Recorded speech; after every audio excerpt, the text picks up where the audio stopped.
evidence from the Organization for Economic Cooperation and Development indicates that a substantial proportion of existing jobs face a high automation risk, while many others will be significantly transformed. This raises an urgent question, Chair,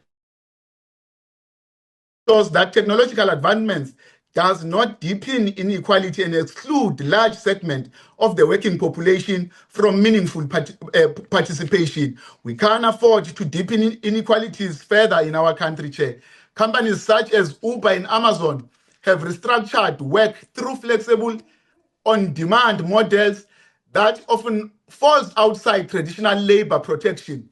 While these platforms generate innovation and entry-level income opportunities, they also raise concern around job security, benefits, and collective bargaining rights that all workers in this country are guaranteed.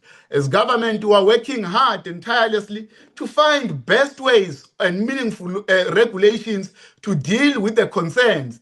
A hybrid regulation might be coming to the fore to deal with the new kind of work that we see in our country and the world over as the working world is changing.